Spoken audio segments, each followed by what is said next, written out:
lá, então, para a nossa primeira aula, que é o princípio, começa, né, com os princípios do desenvolvimento de produtos. Pensem assim, né? Primeiro eu vou me apresentar, né, oficialmente. Eu sou a Anaísa. Olha, como eu me casei faz 1 ano, e eu não estou me acostumando ainda com a mudança de nome. Meu nome mudou, não é Anaísa Martins Ribeiro, agora eu sou uma senhora casada, é Anaísa Ribeiro Machado, mas a gente vai aprendendo, né? Eu sou formada em engenharia mecânica pela UTFPR de Pato Branco e fiz mestrado em engenharia mecânica aqui na UEM. Tem algumas especializações, né? Porque eu sempre falo, a gente nunca pode parar de estudar. A gente sempre vai estudando para se especializar ainda mais. Então, eu tenho especialização aqui pela Unicesumar no ensino superior, tecnologias educacionais. Também tive uma pós, né? Uma especialização em gerenciamento de projetos pela Unisenai. E, recentemente, ano passado, finalizei a minha especialização em engenharia de segurança. Então, sempre estudando, aprendendo mais. E eu gosto de conversar, gosto de estudar, gosto de aprender coisas novas, e principalmente eu estou no momento que eu gosto de aprender novas tecnologias, como as tecnologias podem facilitar a nossa vida. Se vocês já viram o mapa, já vai dar uma ideia que a gente vai trabalhar com tecnologias, né? Essas novas tecnologias, como que a gente pode trazer ao nosso favor dentro da engenharia do produto, como que a gente vai criar soluções para facilitar a vida das pessoas e abordar as tecnologias. As tecnologias não vão substituir o nosso trabalho. A gente é super importante. Fiquem super tranquilos em relação a isso. Com o tempo que eu estou estudando, eu vejo que engenheiros, tecnólogos sempre vão ser fundamentais. Então, por isso que eu falei da especialização, a gente só vai ter que ir aprendendo novas coisas, novas tecnologias e construindo esse conhecimento. O nosso escopo da nossa disciplina, então, são 9 semanas, a gente vai passar por cada um dos processos que tem dentro da engenharia do produto. A gente vai começar hoje, primeiro, a entender como acontece esse processo de desenvolvimento de produtos. Ao longo das semanas, a gente vai construindo etapa por etapa, até lá no final a gente ter já a ideia do produto pronto e pensar como lançar, como vender, essas questões finais do nosso produto. Então, pensem que produto pode ser um objeto, mas um produto também é uma solução, também é uma melhoria de processo, é uma nova máquina, é uma nova ferramenta. Então, produto é tudo que você vai trazer uma inovação para agregar valor em alguma coisa, né? Seja um processo, na vida, no cotidiano, na mecânica, na elétrica, tudo isso são produtos que a gente vai trabalhar. E um convite para vocês nessa disciplina, nesse módulo, é que vocês tenham esse olhar para as coisas, de solucionar problemas. Nós, engenheiros, né, que trabalhamos com matemática, né, cálculo, a gente não pode pensar que a gente só vai trabalhar com número. A gente vai trabalhar com problemas diversos, e nós temos que ser criativos para entender esse problema e propor uma solução. E deixar essa solução atraente para que daí entre todos os frutos do nosso trabalho. Então, a gente vai fazer esse caminho, entendendo como cada etapa de um projeto, de um produto, consegue se agrupar e daí construir toda essa ideia. Então, se a gente for parar para lembrar da história do colégio, entender como a Revolução Industrial aconteceu, como as linhas de produção, como tudo foi acontecendo, a gente consegue ver alguns marcos históricos dentro da produção. Mas só lá, no final do século XIX, foi quando iniciou o interesse por métodos e técnicas direcionadas ao desenvolvimento do produto. Antes, meu foco era lá no processo de fabricação, como eu fabricava, daí começou a pensar na logística da produção, como o mercado vai trabalhar, daí veio o advento da qualidade, que é super importante dentro desses processos, daí veio os sistemas técnicos, daí no século XIX começou, eu preciso enxergar como o meu processo é desenvolvido, como eu posso utilizar técnicas ao meu favor, ao favor da produção, ao favor da engenharia, para conseguir otimizar esse meu desenvolvimento. A indústria despertou, né, aos poucos para a relevância desse novo domínio do conhecimento, sendo que só no final do século XX que daí conseguiu uma posição de destaque, essa visão de como o desenvolvimento de produto é importante. E daí, no final do século XX, a gente teve uma preocupação, né, com a gestão de portfólio, como que eu vou divulgar o meu produto, como eu posso trabalhar com os diversos tipos de produto, que passou a ser uma das preocupações fundamentais, né, induzindo que o foco da inovação, a inovação vai parte, né, como foco principal, o produto, e deveria ser incorporado ao planejamento estratégico da empresa. Então, lá, é como se pegasse o objetivo final, que era o produto, e trouxe como objetivo inicial. Então, tudo a gente vai partir dos processos através da ideia da inovação em um produto, em uma solução, em um serviço. Então, a partir dessa ideia, o foco agora a gente consegue enxergar que é como um produto deve ser feito, a inovação nesse produto. E um exemplo legal que eu acho que eu tenho certeza, na verdade não, né? Eu tenho certeza que alguns já viram o estudo da Havaianas, né? Que é um case de sucesso muito conhecido. Mas se vamos lá relembrar. A Havaianas começou lá muito tempo atrás, né? Mas qual que era a ideia da Havaianas? Era uma sandália, um sapato barato, que era disponível, né, em mercearias, lojinhas da esquina, que era fácil você comprar, que era barato, tinha até combis, né, que vendiam, e era conhecido, então, por um único modelo, né, a famosa branca com a fitinha azul. Então, era para a população em geral, a grande massa consumir essa sandália. Com o tempo, as Havaianas foi percebendo que o público dela eram sempre o mesmo, era a grande massa. E dizem, né, que por um erro de processo surgiu novos modelos, né, que não saiu a tirinha, não saiu azul, saiu verde e começou a fabricar outras ideias. Com o tempo, as Havaianas foram ganhando concorrentes, né, chinelos concorrentes, marcas concorrentes. Chegou no momento que as Havaianas tinham que parar, tipo, vou continuar fabricando o mesmo? O que eu posso melhorar? O que eu posso revolucionar dentro da minha empresa, pensando no produto que chega nos meus clientes? E hoje a gente vê uma mudança no rebrand, né? Uma mudança de comportamento das Havaianas. Antes, as Havaianas eram sandálias acessíveis, com preço acessível, eu conseguia em qualquer lugar. Aqui, ó, se vocês repararem aqui na propaganda do YouTube, era o Chicanizo. O Chicanizo era a cara da TV daquela época, era super popular, então era a cara da população, da grande massa.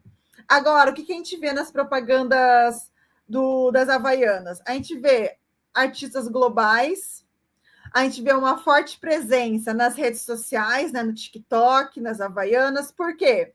A Havaianas percebeu que o produto dela, o consumidor do produto dela, mudou. Não é mais aquela grande massa que quer somente um chinelo barato.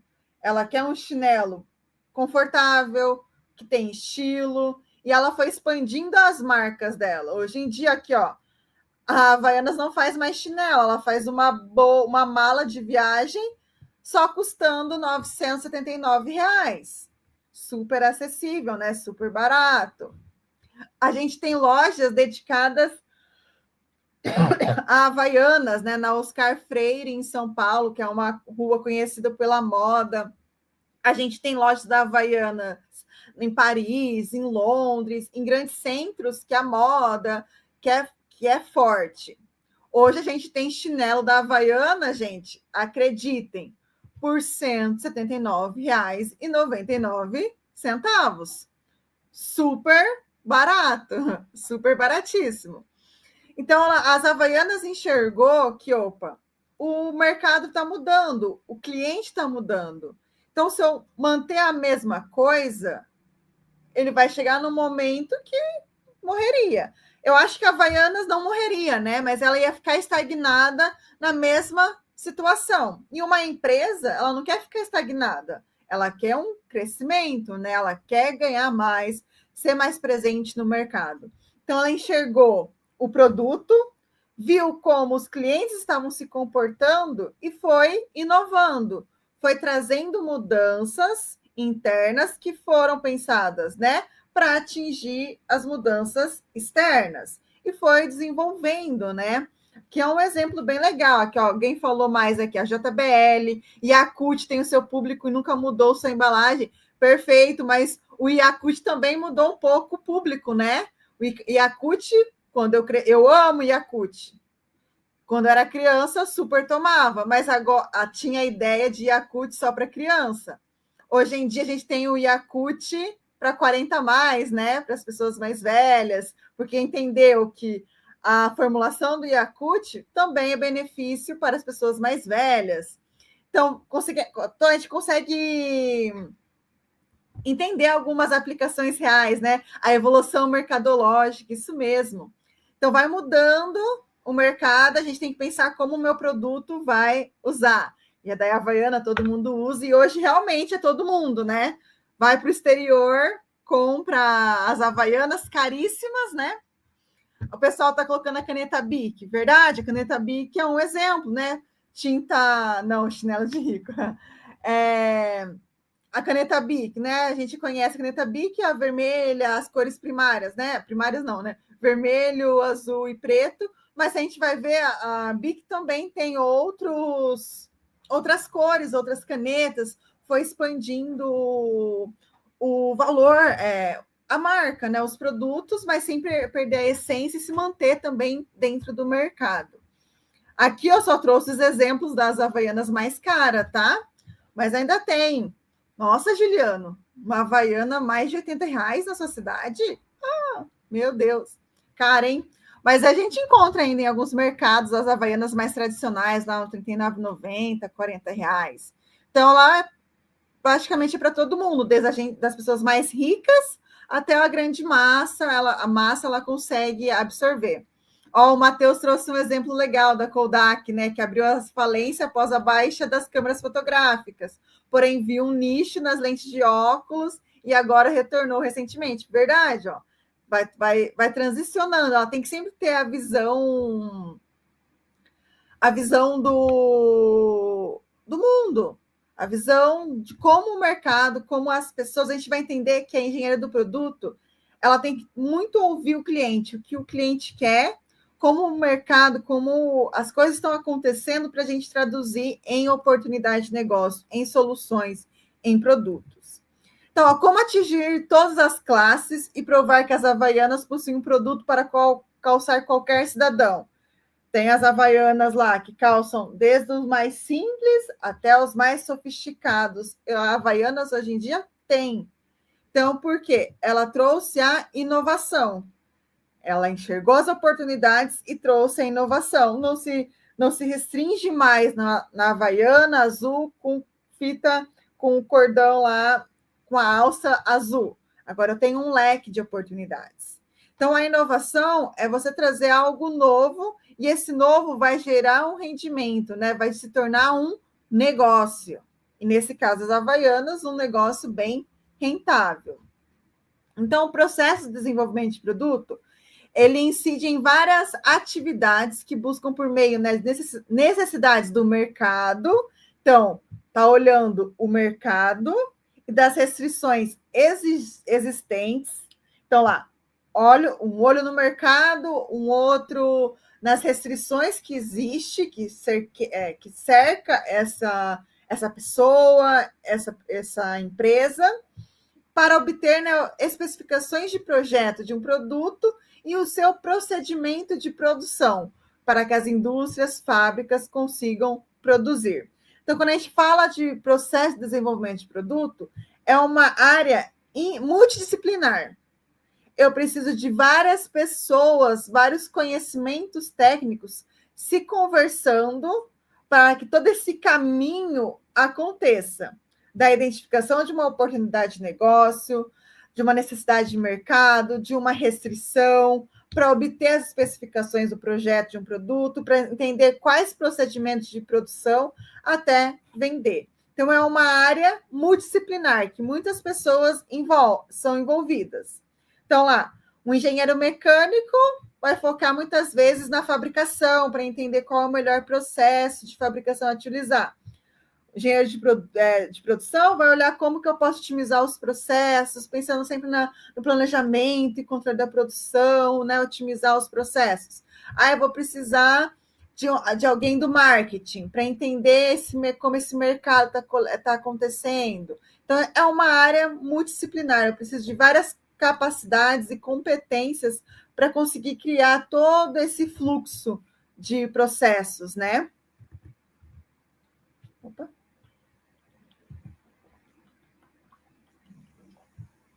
O Brasil é um país em desenvolvimento, né? E por esse motivo é mais rotineiro fazer adaptações e melhorias de produtos existentes que, de fato, criar algo novo. Então, como ele está em desenvolvimento, a gente acaba, as nossas inovações são mais melhorias e adaptações de produtos exigentes. Algo novo, a gente vê que é um pouco mais raro ser encontrado no nosso mercado brasileiro. Mas a transferência internacional de tecnologia possibilita que as novidades chegam ao Brasil, por exemplo, automóveis, equipamentos, eletrônicos. Então, a gente está um pouco atrás. Mas a gente foi investigar. Por que vocês acham que a gente trabalha ainda mais com adaptação e melhoria do que a criação de algo novo? Porque o Brasil estaria um pouquinho mais atrás do que alguns outros países. Com o passar do tempo, a Francine falou, com o passar do tempo, o público vai mudando e as empresas têm que acompanhar essa mudança. Perfeito, né? Ó, PCP tenta ajudar liberando programação, tryouts, perfeito, né? Na China tem algo novo toda hora. Será que é falta de competência, Juliano, que o Brasil deixa o Brasil um pouco para trás? Eu acho que não é isso, totalmente isso. Porque a gente tem uma competência, a gente tem pessoas com muito conhecimento no nosso país. Eu já concordo um pouco mais com o Vinícius, né? Falta de incentivo do governo, incentivo, né, de gerar novas tecnologias, novas pesquisas, não só do governo também. A gente vê que no Brasil o foco dos departamentos. Então, hoje em dia está crescendo os departamentos de pesquisa e desenvolvimento dentro das empresas. Mas antes, né, isso é cultura, isso mesmo, porque antes a gente não tinha foco em criar alguma coisa, a gente só queria executar, as empresas só queriam executar. Agora, com o advento dessas tecnologias, a gente está despertando o nosso olho para criar algo novo, mas até chegar no mesmo andar, no mesmo degrau que a maioria, a gente vai levar um pouco mais de tempo, né? Eu só penso em colocar dinheiro no banco, né? O Brasil cria coisas boas e vende, isso mesmo, o Brasil cria coisas, mas a gente acaba ficando sempre um pouquinho atrás, porque culturalmente a gente começou um pouco mais tarde essa ideia de criar algo novo, de pensar em coisas novas, e principalmente ter o dinheiro. A gente não pode ser, né, hipócrita, né, tampar os nossos olhos, entender que incentivo financeiro é importante. Por isso que as empresas a gente precisa dessas parcerias, universidades, instituições privadas, para ter uma oportunidade de faculdade, universidade, empresas, governos se alinharem para provocar esse desenvolvimento tecnológico, né?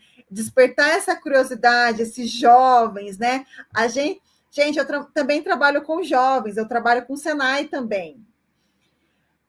E os jovens me preocupam. Então, a gente tem que estar estimulando esses jovens. Se você tem algum jovem, algum adolescente perto de você, estimulem eles a serem criativos, curiosos, para buscar essas novas ideias.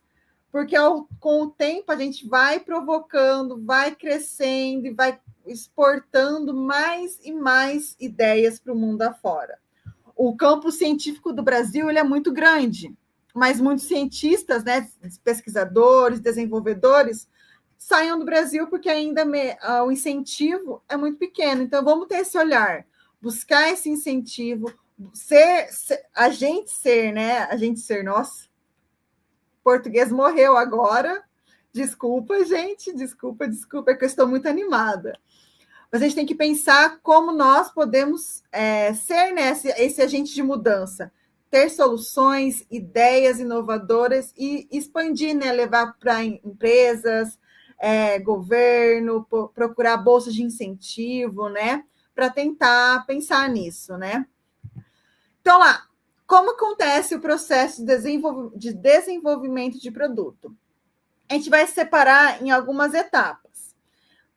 Primeiro vem o pré, que é o planejamento estratégico do produto. É entender qual que é o mercado que a gente vai atuar, qual esse mercado, né? Qual que é a necessidade do meu cliente que eu vou estar tentando suprir, qual que é a faixa etária, definir como que eu vou trabalhar o meu produto em seguida. Então, esse pré é muito importante também, porque um planejamento bem feito resulta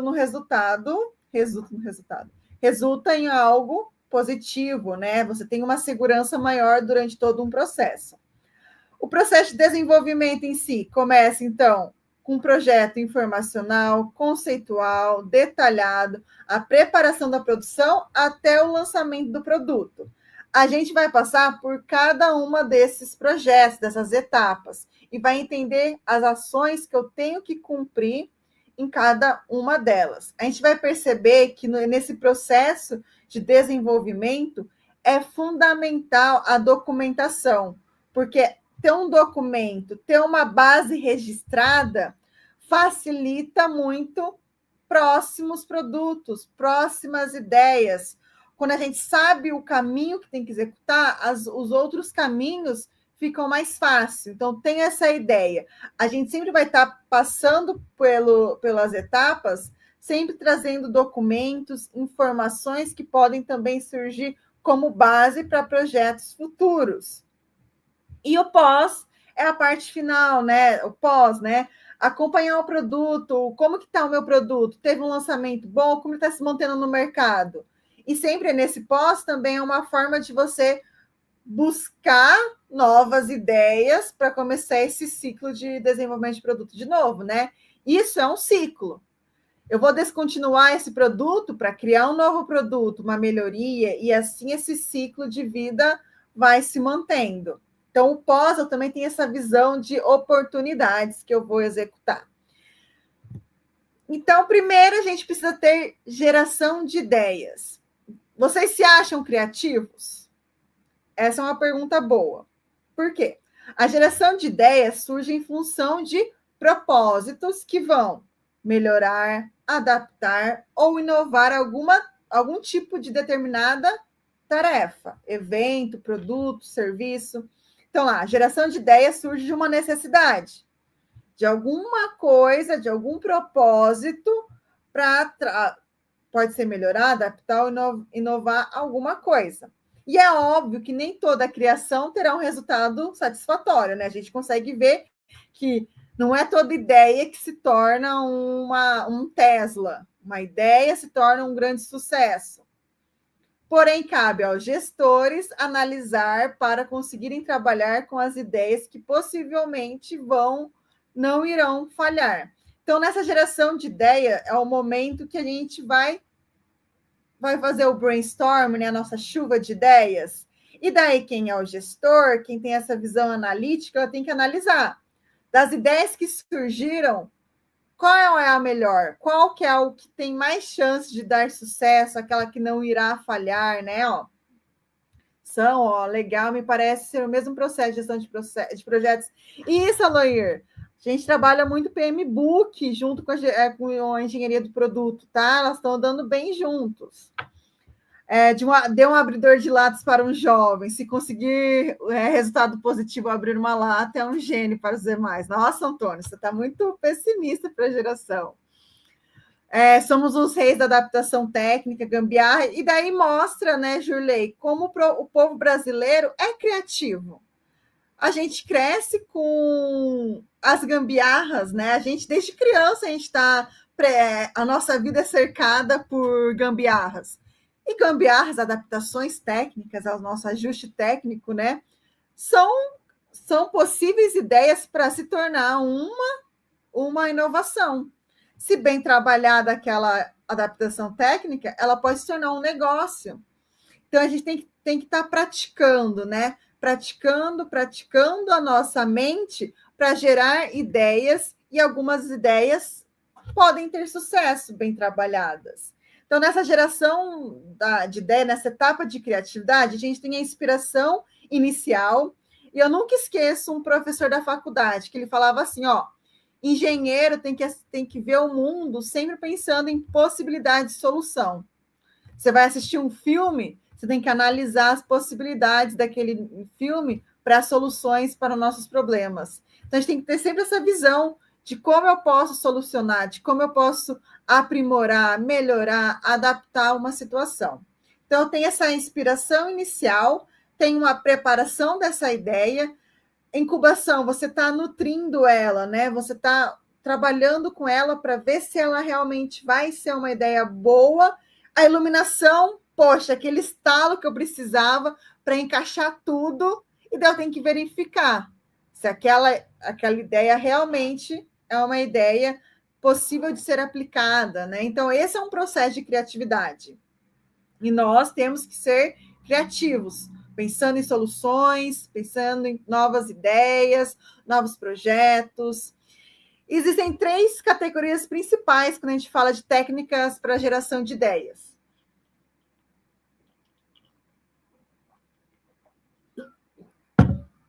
Primeiro, é a redução do problema, que é uma técnica que busca resolver modificando uma ou mais características do problema. É reducionista, pois analisa, né, apenas o produto existente e não expande a visão além dele. Então, a redução de problemas é como a gente vai cortando as coisas para ir reduzindo ao máximo, para a gente conseguir encontrar, como se fosse o problema raiz, o problema para daí propor aquela solução bem específica, aquele ponto. Então, a gente vai reduzindo, até encontrar aquela solução, aquele problema específico, e propor uma solução específica. Aqui ela não abre a possibilidade de expandir a visão. Eu estou focado no problema e vou reduzindo ele. A expansão do problema já é uma técnica que abre leques de possíveis soluções. Procura alargar as perspectivas do problema, não se restringindo ao produto existente. Essa é uma das que eu mais gosto, porque você abre um mundo de possibilidades. Você não precisa de possibilidades reais, mas possibilidades que podem funcionar. Quanto mais você vai modificando a sua ideia, você vai tendo uma nova perspectiva do que a nossa, às vezes, né? Quando eu estou só focada em uma coisa, eu não consigo ver a solução que está aqui do meu lado. Nessa expansão do problema, meu olho aqui, ó, está olhando para todos os lados, eu consigo enxergar soluções que antes eu não conseguia enxergar, mas quando eu abrir a possibilidade, eu consigo encaixar e construir. Já a digressão do problema é uma técnica que procura fugir das soluções convencionais, com o pensamento lateral, buscando novas alternativas para o problema. Aqui é como se eu fugisse totalmente do que já existe, das soluções óbvias, para tentar buscar, como se fosse do absurdo, uma possibilidade de solução. Uma alternativa completamente absurda pode se tornar algo real. Então, aqui eu fujo de todas as possibilidades junto, que estão ligadas ao problema inicial. Eu vou para um outro caminho, mas esse caminho me ajuda a buscar novos horizontes para aquele problema de origem. Aqui eu tenho que ter um trabalho de criatividade, de visão bem trabalhado. E eu também gosto dessa, porque às vezes sair do óbvio é o que a gente mais precisa, hein? A inovação, as inovações, né, surgem fora do óbvio. Você expandir a sua mente das possibilidades que você nem enxergava é demais. Amo, amo, amo. Vamos praticar isso bastante, tá? Então, a geração de ideias ela é crucial no processo criativo, porém não é a única e nem a parte final. Então, na geração de ideias, não é só ser criativo, jogar ideias, né? Não é a única e nem a parte final, mas é uma parte crítica no processo. E eu preciso também verificar e fazer com que as ideias geradas, quais aproveitar e quais descartar.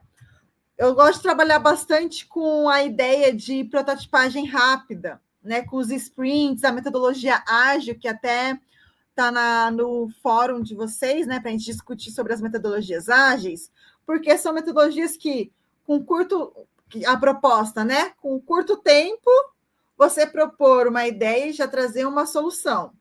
Porque eu não sei vocês, né, gente? Quando eu era aluna, e até hoje, né, como professora, eu sempre deixo as coisas para a última hora. Porque, às vezes, na ansiedade de ter que entregar, eu consigo fazer. E, ó, é o mal de aluno. Não recomendo isso, hein? Deixar para a última hora. Já vamos começar a fazer a atividade 1 e a atividade mapa agora, tá? Mas quando a gente tem a adrenalina, muitas pessoas podem travar, mas muitas pessoas podem agir. E é na adrenalina que a gente vai gerando ideias, não se esquecendo, né? O lucro curto ao longo prazo. Isso mesmo, Felipe.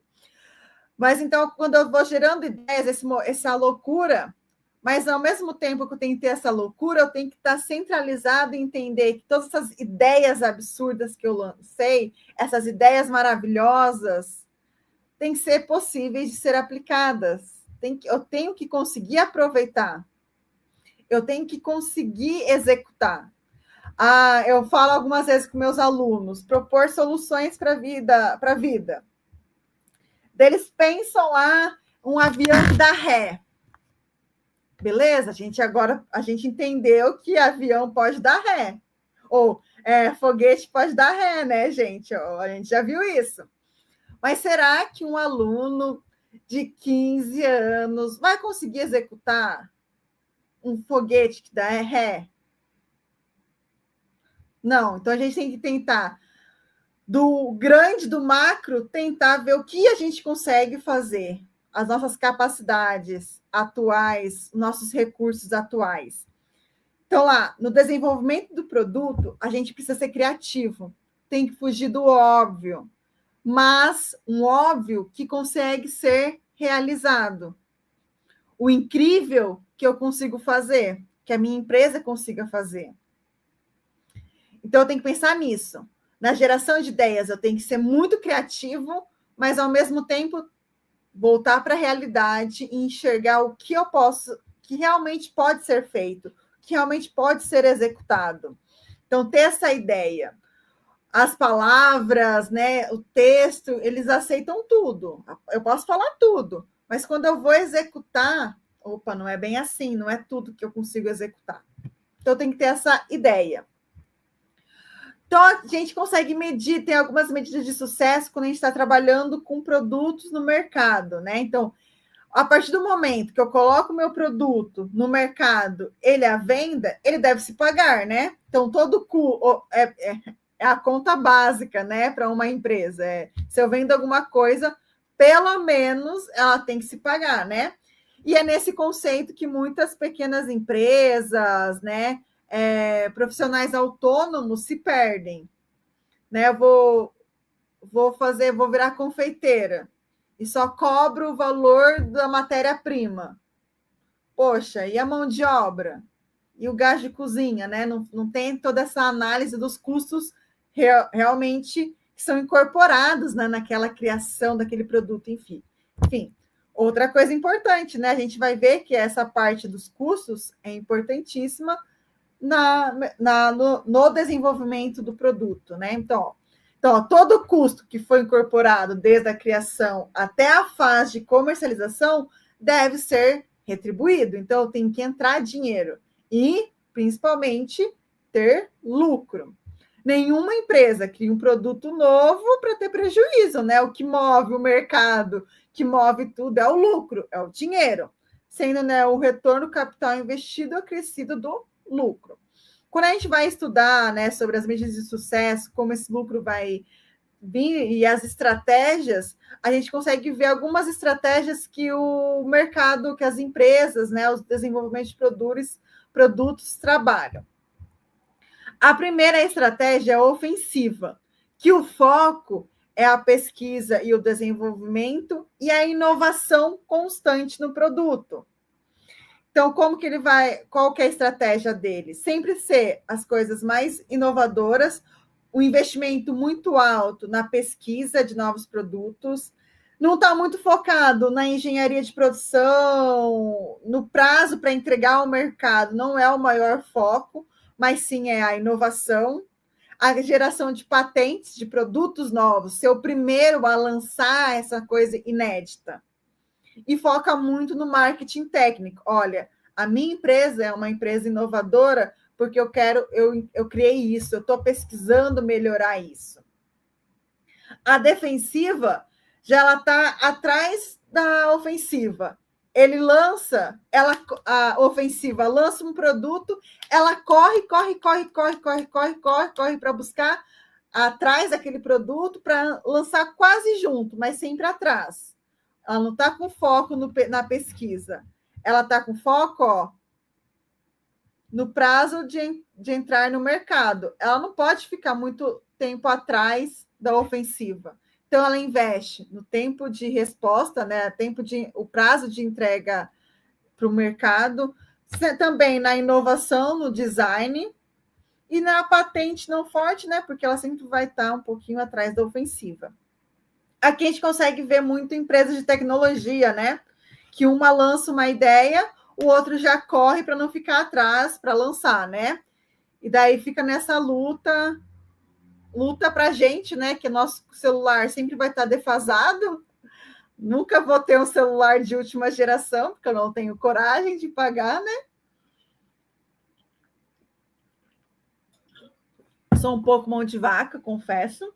Então fica nessa competição. Para nós consumidores, até legal essas estratégias acontecerem no mercado, né? Porque daí vai criando novos produtos, novas formas. E ao mesmo tempo a gente se torna uma sociedade bem consumista, né? Mas aí esse é um debate para outra aula.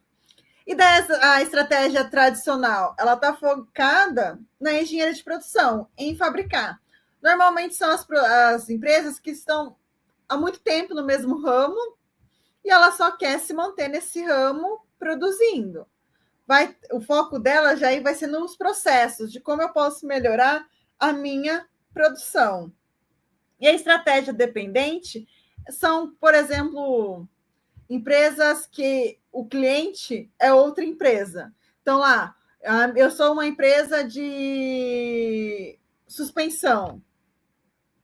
Eu preciso das empresas de carro, a tecnologia deles, para conseguir vender para eles. Então, a minha empresa depende de outro mercado. Então, eu fico meio preso ao que ela está oferecendo. Então, o meu foco vai ser na engenharia de produção, como eu executo as coisas nos meus processos. Então, a medida do sucesso é isso. Conforme a sua estratégia, você vai atingir um público, gerando lucro, essa comercialização final. E daí a gente tem algumas chaves, né? Sucesso e fracasso de novos produtos dependem de diversos fatores.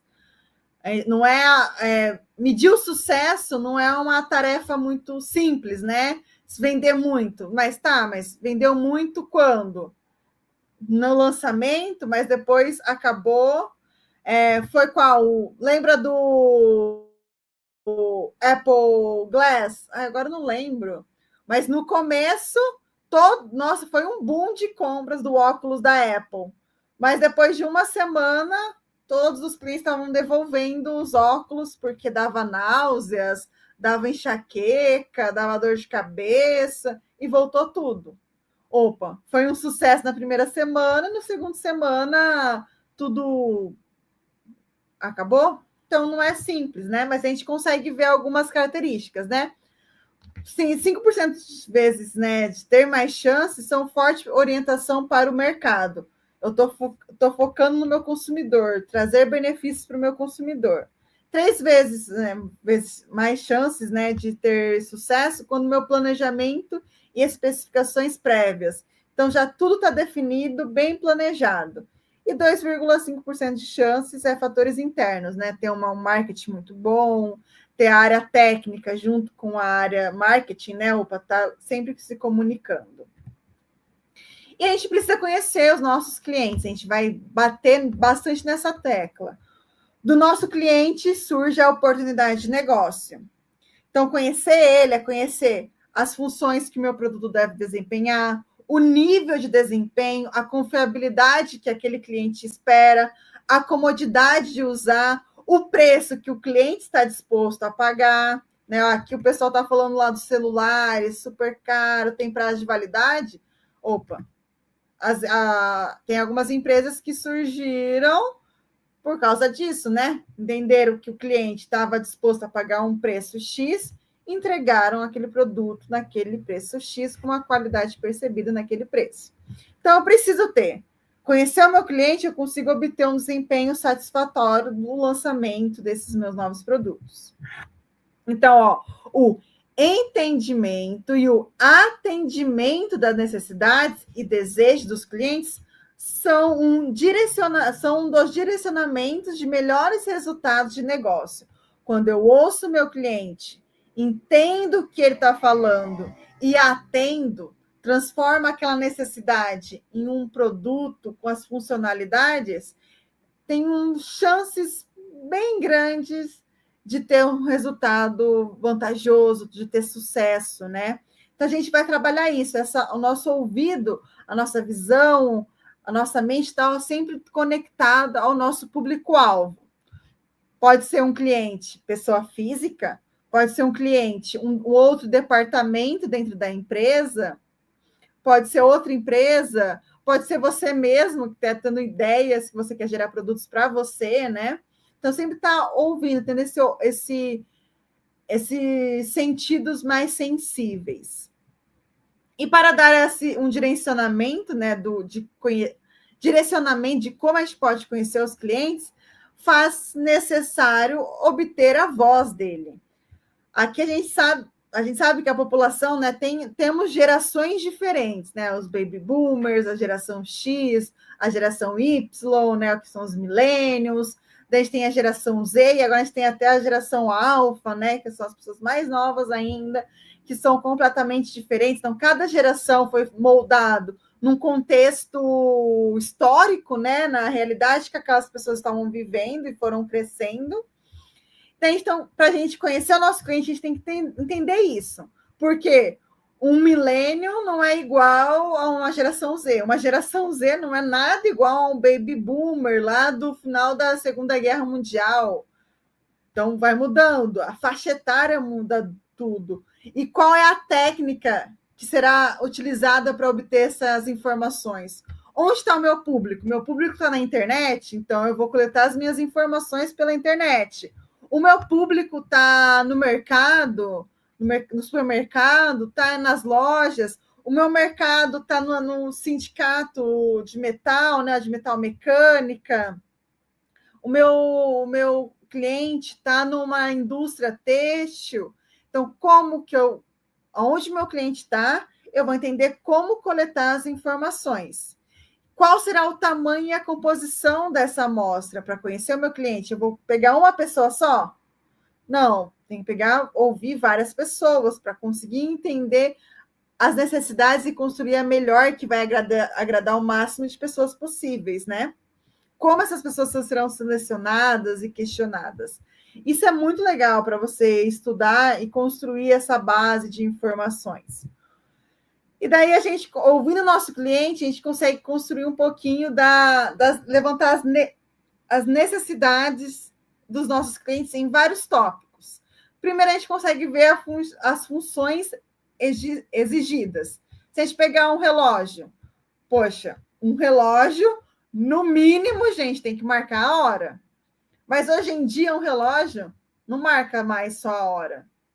Eu tenho o meu smartwatch, ele marca a hora, ele conta os meus passos, a minha caloria, ele mede até a pressão, mede meus batimentos, vê como eu dormi. Ele tem várias outras funções. Hoje em dia, raramente alguém tem um relógio que só marca a hora. Tem todas essas funções adicionais. O preço conta muito, a gente não pode negligenciar esse tópico hoje, ainda mais com o nosso poder de compra, né? Não está muito grande, né? A gente tem que olhar o preço, então eu tenho que focar nisso. Qual que é o meu público? Vai ser a grande, a alta sociedade ou vai ser a grande massa? Qual que é o poder aquisitivo do meu cliente? Qualidade intrínseca. Todos os produtos a gente tem uma qualidade esperada, né? Relógio, eu não quero que fique apertado, eu quero ter uma que seja confortável ao meu braço, que o design dele fique bonito no meu braço fininho aqui, ó. Eu não quero que fique aquele trambolho lá igual do Faustão. Quero pequenininho. Tem o atendimento à legislação, normas, né? A gente estuda segurança do trabalho, temos normas de segurança. A NR12 é um exemplo de normas que são aplicadas para máquinas e equipamentos mecânicos. Eu preciso respeitar essas normas, essas leis, legislações. Funções estimadas, funções, por exemplo, identificar a marca. Hoje em dia, quando a gente vê um celularzinho aqui, pela posição da câmera, a gente já reconhece a marca. E hoje, marca é produto, marca é dinheiro. Tem gente que compra só pela marca. Não consigo entender. E serviços associados ao produto. Então, lá, o meu relógio, eu consigo conectar com o meu celular, consigo ligar com um fone de ouvido e ouvir a minha música sem o meu celular perto. O meu relógio tem GPS, eu consigo eu ligar com o Strava para registrar as minhas corridas. Então, ó, eu tenho outros serviços associados ao meu produto. Tudo isso são tópicos que eu posso analisar quando eu estou conhecendo o meu cliente. Eu gosto sempre de pensar num exemplo aqui no ventilador. Não sei aí onde vocês estão, mas aqui está um calor muito forte, muito forte. Nossa, tá insuportável. Então, o ventilador todo mundo já usou, né? Então, quando a gente pensa em necessidade, a função exigida. Quando a gente olha para um ventilador, qual que é a função que eu preciso dele? Tenta no mínimo 3 velocidades, né? Que eu consigo lá, a rápida, a média e a baixa, porque normalmente a velocidade também envolve o barulho, né? Tem gente que não gosta do barulho do ventilador, tem outras pessoas que amam o barulho do ventilador, né? Daí eu tenho que ver o meu cliente. Se é fácil limpeza, né? Alguns ventiladores têm essas grades aqui horríveis para limpar, daí acumula aquela poeira, daí você não consegue dormir pelo calor e pela alergia, né? Renite da poeira. Ser silencioso, para alguns clientes, essa função até que não é necessária, né? Porque tem gente que gosta do barulhinho, né? Do ventilador, faz dormir bem. Sistema de articulação vertical, né? Que eu consigo jogar para cima, colocar para baixo, né? Posicionar ele no meu quarto. Então, são algumas funções que eu tenho que ter, eu olhando como cliente desse ventilador, eu ia querer comprar. Se esse ventilador cumprisse essas funções básicas, eu compraria. E para finalizar, ó, nunca se esqueça, então, do cliente, ele é o foco e todo cuidado deve ser tomado para conseguir fidelizá-lo à sua marca. O seu cliente tem que ser seu amigo. Ele tem que fazer o marketing do seu produto por conta própria. Tem que fazer o marketing boca a boca, sempre estar voltando para a sua marca. Então, dessa forma, estará garantindo a continuidade da empresa. Sem o cliente, a nossa empresa, a gente não consegue manter. Então, inovar é preciso olhando para nossos clientes. Beleza, gente? Passei uns minutinhos, mas deu tudo certo. Muito obrigado pela participação de vocês. Qualquer dúvida, pode mandar no Fale com o Mediador. Para engenharia mecânica e para manutenção industrial, eu estou lá no Fale com o Mediador. Para engenharia de produção e gestão industrial, podem mandar as mensagens para o professor Vitor, que a gente sempre vai estar conversando. Boa semana, bom módulo 51 e a gente se vê semana que vem, gente. Tchau!